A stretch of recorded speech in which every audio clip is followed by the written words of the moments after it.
एक राज्य था जहां राजा सूरजमल शासन करते थे। वे एक न्यायप्रिय राजा थे जो अपनी प्रजा का बहुत ख्याल रखते थे। मेरी प्रजा की भलाई ही मेरा परम कर्तव्य है। राजा की दो रानियां थीं, भानुमति और रूपमती। दोनों की एक एक संतान थी। मेरा पुत्र केशव राज्य का भविष्य है और मेरा माधव राजकुमार होने के साथ साथ मेरी आंख का तारा भी। लेकिन राजमहल में सब कुछ ठीक नहीं था। भानुमति और केशव रूपमती और माधव से जलते थे। माँ, देखो तो राजा माधव को कितना प्यार करते हैं। यह अन्याय है। शांत हो जाओ पुत्र, हमारा समय आने ही वाला है। मैंने राजा के खिलाफ एक षड्यंत्र रचा है। कल सवेरे का इंतजार करो। राज्य के वन में एक और रहस्य छिपा था। एक झील के अंदर सर्पराज का शासन था। मैं इस पूरे वन का स्वामी हूँ। यहाँ हर जल जंतु की सेवा की जिम्मेदारी मेरी और मेरे पुत्र की है। सर्पराज का पुत्र शेषनाग, जो आधा मानव और आधा सर्प था, सभी जानवरों की मदद करता था। हे भगवान, मेरा पैर तो बुरी तरह घायल हो गया है। लगता है मेरा अंतिम समय निकट ही है। चिंता मत करो छोटे मित्र, मैं तुम्हें अभी ठीक कर देता हूँ। आपका बहुत बहुत शुक्रिया शेषनाग। आप कोई भी घाव को आसानी से ठीक कर सकते हो। हाँ छोटे मित्र, मैं पिछले जन्म में एक वैद्य था। राजमहल में राजा सूरजमल अपनी रानी भानुमति से बात कर रहे थे।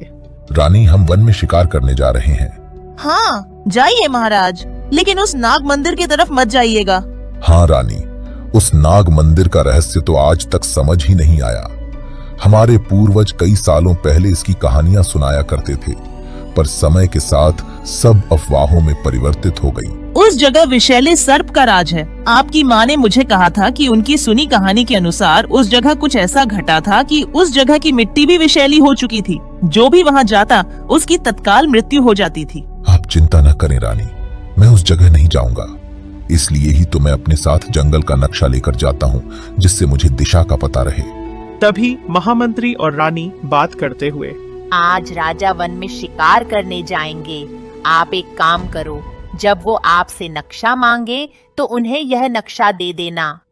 इस नक्शे में मैंने दिशा का हेर फेर कर दिया है।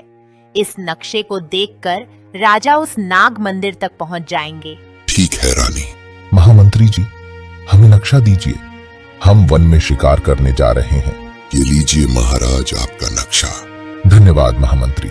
राजा वन में शिकार करने गया। उस नाग मंदिर तक पहुंच गए, जहां एक तपस्वी ध्यान में लीन थे, लेकिन उनकी आंखें खुली हुई थीं। हे भगवान, मैं यहाँ कैसे पहुंच गया? मुझे रानी ने मना भी किया था। अच्छा यही होगा कि मैं यहाँ से वापस लौट जाऊं। राजा ऐसा सोचकर वापस मुड़ने ही वाला था, तभी वहां शेषनाग आ पहुंचा। चलो, आखिरकार वो दिन आ ही गया। आज के दिन का इंतजार तो मैं कई 100 सालों से कर रहा था। हे भगवान, ये कैसा प्राणी है? मैंने ऐसा जीव आज तक नहीं देखा, आधा सांप और आधा मानव। शेषनाग उन साधु बाबा को डसने ही वाला था, तभी राजा ने तीर चला दिया। राजा का तीर लगने से शेषनाग की मृत्यु हो गई। शेषनाग की मृत्यु के बाद उस जगह सर्पराज प्रकट हुए। हे दुष्ट राजा, तूने मेरे मासूम निर्दोष बेटे की हत्या कर बहुत बड़ा पाप किया है। इसकी सजा तो तुझे मिलनी ही चाहिए। आपका बेटा निर्दोष नहीं, बल्कि एक तपस्वी बाबा की हत्या करने जा रहा था। बाबा कुछ बोलिए ना। बाबा बाबा कुछ नहीं बोले, बस आंख खोलकर राजा की ओर देख रहे थे। मैं तुम्हें पत्थर का बनाता हूँ राजन, यही तुम्हारी सजा है। और इस प्रकार एक रहस्यमय घटना ने राजा सूरजमल के जीवन को हमेशा के लिए बदल दिया। राजा 1 हफ्ते से लापता थे। इस बात को लेकर महल में भूचाल आ गया। महामंत्री जी, राजा को गए हुए कई दिन हो गए हैं। मुझे बहुत चिंता हो रही है। महारानी जी, आप निश्चिंत रहें। हमने सैनिकों को चारों ओर भेजा है। वे राजा की खोज में लगे हुए हैं। बहन, राजा तो अक्सर शिकार पर जाते रहते हैं। वे जल्द ही लौट आएंगे। माताजी पिताजी कभी इतने दिनों तक बिना सूचना दिए नहीं रहे। कुछ तो गड़बड़ है। हाँ बेटा, मुझे भी यही लग रहा है। कहीं उन्हें कोई संकट तो नहीं? महारानी ऐसा न सोचें। राजा बहादुर हैं। वे किसी भी परिस्थिति का सामना कर सकते हैं। राजकुमार, सभी सैनिक पिताजी को ढूंढने गए हुए हैं। मेरा मत तो ये है कि आपको भी जाकर वन में पिताजी को ढूंढना चाहिए। हाँ, मैं अभी निकलने को तैयार हूँ। नहीं माधव, मैं तुम्हें भी खोना नहीं चाहती। बहन, माधव अब बच्चा नहीं है, उसे जाने दो। राजकुमार, सावधानी से जाइए और हाँ, यदि कोई संदेह हो तो तुरंत लौट आइएगा। माँ, आप चिंता ना करें, मैं पिताजी को ढूंढ कर ही लौटूंगा। ठीक है बेटा, जाओ, भगवान तुम्हारी रक्षा करे। राजकुमार माधव अपने पिता की खोज में निकल पड़े। कई लंबे सफर के बाद वो आखिरकार झील के किनारे वाले नाग मंदिर तक पहुंच ही गए, जहां उनके पिता पत्थर की मूर्ति बन चुके थे। पिताजी, ये क्या हो गया आपको? आप ऐसे कैसे? पत्थर बने राजा ने कोई जवाब नहीं दिया। पिताजी, मुझे छोड़कर मत जाइए, मैं आपके बिना नहीं रह सकता। कृपया कृपया वापस आ जाइए। हे साधु बाबा, आप कुछ कर सकते हैं। मेरे पिता को उन्हें वापस लाइए। क्या आपने उन्हें कोई श्राप दिया है? कृपया, अगर ऐसा है तो उसे वापस ले लीजिए। मैं आपके चरणों में गिरता हूँ। नहीं पुत्र, मैंने कुछ नहीं किया। मैं यहाँ अभी अभी आया हूँ। मुझे खेद है, मैं तुम्हारे पिता के लिए कुछ नहीं कर सकता। एक बार फिर से साधु ने राजा की मदद नहीं की, पर साधु बाबा ने झूठ क्यों कहा? इस सवाल का जवाब जानने के लिए कहानी में बने रहे। महल के एक कोने में महामंत्री और रानी भानुमति गुप्त रूप से बात कर रहे थे। महारानी, सब कुछ तैयार है। राजकुमार माधव को यह कभी पता नहीं चलेगा कि हमने क्या किया। शाबाश, अब वह कांटा हमारे रास्ते से हट जाएगा। कुछ देर बाद जब माधव अपनी माँ के कक्ष में गए तो वह सन्न रह गए। माँ, नहीं, ये क्या हो गया? रानी रूपमती का निर्जीव शरीर फर्श पर पड़ा है। पास में एक खाली शीशी पड़ी है। भानुमति और महामंत्री तुरंत वहां पहुंच जाते हैं। हे भगवान, ये क्या हो गया? लगता है महारानी ने आत्महत्या कर ली। माँ, आपने ऐसा क्यों किया? मुझे अकेला छोड़कर क्यों चली गई? हमें इस बात को गुप्त रखना होगा। राज्य में अफवाहें फैल सकती हैं। क्यों माँ? आपने मुझे क्यों छोड़ दिया? अब मैं क्या करूँगा? भानुमति और महामंत्री एक दूसरे को देखते हैं। उनकी आंखों में एक छिपी हुई संतुष्टि है। चलो, राजकुमार को अकेला छोड़ देते हैं, उसे समय दो। राजकुमार ये सदमा बर्दाश्त नहीं कर पाया और वापस अपने पिता के पास लौटा। पिताजी, आप मुझे छोड़कर क्यों चले गए? पहले आप और अब माँ। मैं अकेला कैसे रहूंगा? अब जीने का कोई मतलब नहीं रहा। मैं भी अपने माता पिता के पास जाना चाहता हूँ। मैं इस मंदिर के पीछे वाली झील में कूदकर अपनी जान दे दूंगा। वह झील में कूद गया अपनी जान देने के इरादे से, लेकिन अचानक उसे लगा जैसे वह किसी अजीब जगह पर आ गया है। राजकुमार डूबने के बजाय झील के भीतर बिना किसी मुश्किल के सांस ले पा रहे थे। ए मनुष्य, तुम यहाँ कैसे आए? मैं तो इस नदी में जान देने के लिए कूदा था, पर यह कौन सी जगह है? इस जगह आने की अनुमति किसी को नहीं है। अब तुम्हें हमारे राजा के पास चलना होगा। वे लोग राजकुमार को अपने राजा के पास ले गए। वहां पहुंचकर माधव ने देखा कि यह वही नागराज था जिसने उसके पिता को श्राप दिया था। पास ही शेषनाग का मृतदेह पड़ा हुआ था। हे तेजस्वी मनुष्य, तुम कौन हो और यहाँ कैसे पहुँचे? मैं झील में आत्महत्या करने आया था और यहाँ पहुँच गया। आत्महत्या? वो क्यों? माधव ने उन्हें सब कुछ बता दिया। तुम्हारे पिता को मैंने ही पत्थर का बनाया है, क्योंकि उसने मेरे निर्दोष बेटे की हत्या कर दी थी। क्या? लेकिन क्यों?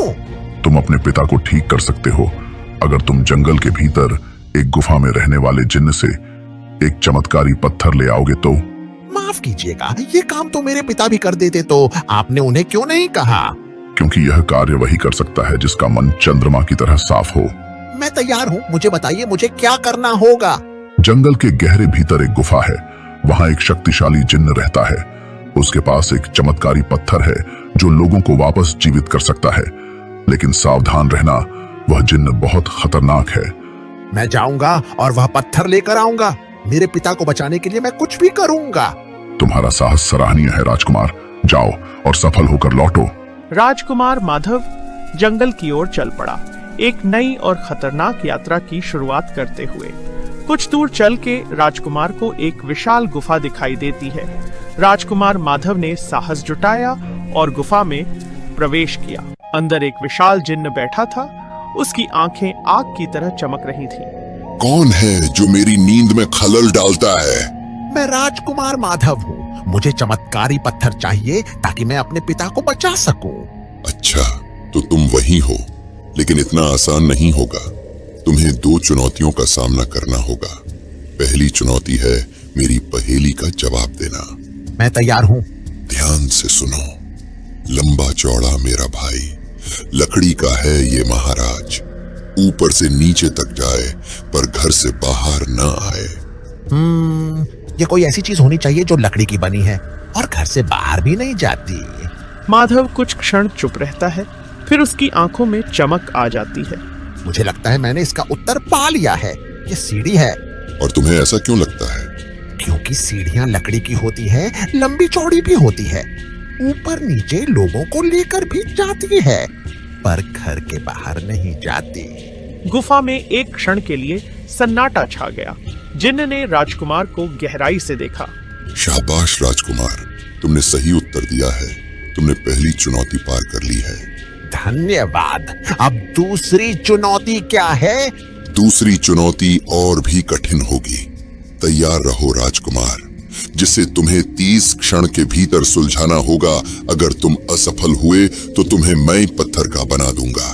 तभी उस जगह 2 उड़ती हुई तस्वीर दिखाई देती है। राजकुमार, इन तस्वीरों में तुम्हें 5 असमानता ढूंढनी होगी। जल्दी करो, समय निकला जा रहा है। पहली असमानता है इस चिड़िया की आंखें। दूसरी असमानता है इसके पेट पर एक पंख कम है। डाल में एक पत्ता कम है। इसके सर का एक पंख कम है। जल्दी करो बेटा, समय बीता जा रहा है। और 5वां है इसकी पूंछ पर एक पंख कम है। जैसे ही राजकुमार ने उत्तर दिया, वो तस्वीर वहां से गायब हो गई और वो जिन्न एक राजा में परिवर्तित हो गया। बहुत बहुत धन्यवाद बेटा। ये तो विधि का विधान था कि मुझे भी बाकी लोगों की तरह 500 वर्ष में ही श्राप से मुक्ति मिल गई। श्राप? आप कहना क्या चाहते हैं? आपको देखकर तो ऐसा लगता है कि आप किसी राज्य के राजा हैं। राजा हूं नहीं बेटा, राजा हुआ करता था।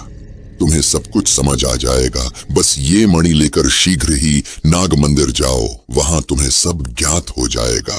ठीक है।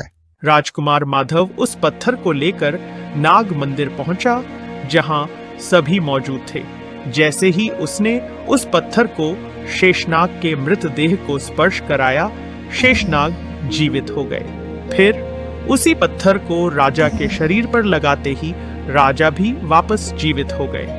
शेषनाग ने बिना देर किए जल्दी से जाकर साधु बाबा को काट लिया। साधु का शरीर तुरंत नीला पड़ गया। इसके बाद एक अद्भुत घटना घटी। शेषनाग एक सामान्य मनुष्य में परिवर्तित हो गया। साथ ही नागराज भी एक सामान्य मनुष्य में बदल गए। उन्हें देखकर ऐसा लग रहा था जैसे वे किसी राज्य के महामंत्री हों। और फिर सबको चौंकाते हुए साधु बाबा मरने के बजाय खड़े हो गए। उनका शरीर बिल्कुल सामान्य हो गया। राजा, जो अभी अभी जीवित हुए थे, हैरान होकर पूछा, ये सब क्या हो रहा है? कोई मुझे बताएगा? राजन, यह बात 500 वर्ष पूर्व की है, जब आपके पूर्वज राजा वीर प्रताप सिंह राज्य करते थे। वे शेषनाग के बहुत बड़े भक्त थे। उनसे खुश होकर शेषनाग एक दिन महल में पधारे और बोले, हे राजन, तुम्हारी भक्ति से हम अति प्रसन्न हुए हैं। आज से हम अपना एक अंश मंदिर में बनी नाग मूर्ति को देते हैं। जिसके बाद वह नाग मूर्ति जीवित हो उठी। उस नाग के सर पर एक चमत्कारी मणि भी थी, जो कि सोने और हीरे से भी ज्यादा चमकती थी। एक दिन पड़ोसी राज्य के राजा उस मंदिर के दर्शन करने आए और जैसे ही उन्होंने वह मणि देखी, उनके मन में लालच आ गया। उन्होंने राजा वीर प्रताप सिंह के महामंत्री को अपने कक्ष में बुलाया और कहा, हे महामंत्री, मुझे किसी भी हाल में वह मणि चाहिए ही चाहिए। मैं तुम्हें 100,000 स्वर्ण मुद्राएं और अति मूल्यवान खजाना दूंगा। बस मुझे वह मणि चुरा कर ला दो। महामंत्री ने घर जाकर अपने बेटे से बात की, जो एक वैद्य था। बाबू, चिंता न करो, मैं एक ऐसे रसायन का धुआं करूंगा कि वो नाग बेहोश हो जाएगा और आप वो मणि निकाल लेना। रात के अंधेरे में वे उस स्थान में पहुंचे। चलो पिताजी, अब वो मणि हम चुरा लेते हैं। पर यह सारी बात पंडित ने सुन ली। मैं महाराज को सब बता दूंगा। देखो पंडित, हमें तुम्हारी हत्या करने में सिर्फ चंद पल लगेंगे। सोच लो, पैसे लोगे या जान दोगे? लेकिन मैं तुम्हारा साथ नहीं दूंगा। तुम यह कार्य करो, मैं आंख बंद करके यहाँ तपस्या करने का नाटक करूंगा। पंडित मंदिर के बाहर तपस्या का नाटक करने लगा और दूसरी ओर महामंत्री और उसके बेटे ने मंदिर के भीतर धुआं पैदा करा, जिससे नाग बेहोश हो गया। उस मणि को निकलते ही वो नाग मूर्ति एक सामान्य मूर्ति में परिवर्तित हो गई। जब वे बाहर पहुंचे तो वहां राजा भी मौजूद था। ले आए तुम लोग मणि? लाओ अब जल्दी मुझे वो मणि दो। तभी वहां एक जोर का प्रकाश उत्पन्न हुआ। शेषनाग साक्षात पधारे। तुम मनुष्यों का लालच तो देखो, मेरे अंश की हत्या करने चले।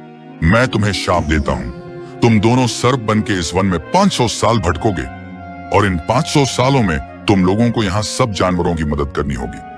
अगर तुम ऐसा करने में सफल नहीं हुए तो तुम्हें और 500 साल के लिए इस जीवन में रहना होगा। और तुम साधु, तुमने मेरे मंदिर के पंडित होकर इतनी बड़ी कायरता दिखाई। तुम सब देख के आंख मूंद कर बैठे रहे। अब तुम्हें मैं शाप देता हूँ कि तुम यहाँ 500 साल तक आंख खोलकर इसी जगह बैठे रहोगे। जैसे ही 500 साल का समय समाप्त होगा, तुम्हें इस साधु को विषैले विष से डसना होगा, जिसकी पीड़ा सहन करने के बाद ही तुम लोगों को मुक्ति मिलेगी। और हे राजन, तुम्हें मेरी मणि लेने का शौक था ना? रखो मेरी मणि, लेकिन एक जिन्न के रूप में।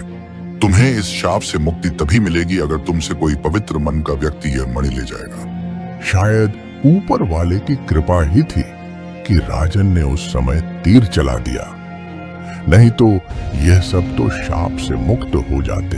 लेकिन मैं हमेशा के लिए शाप में कैद रहता।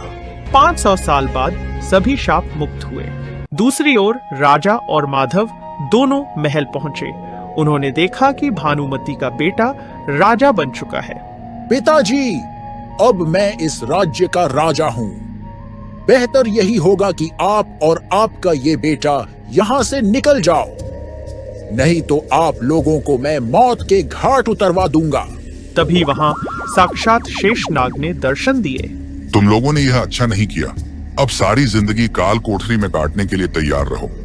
मुझे अच्छी तरह पता है कि तुमने ही रानी भानुमति की हत्या करी है और उनके शव को उनके कक्ष में सड़ने के लिए छोड़ दिया है। वे सभी शेषनाग के जादू से काल कोठरी पहुंच गए।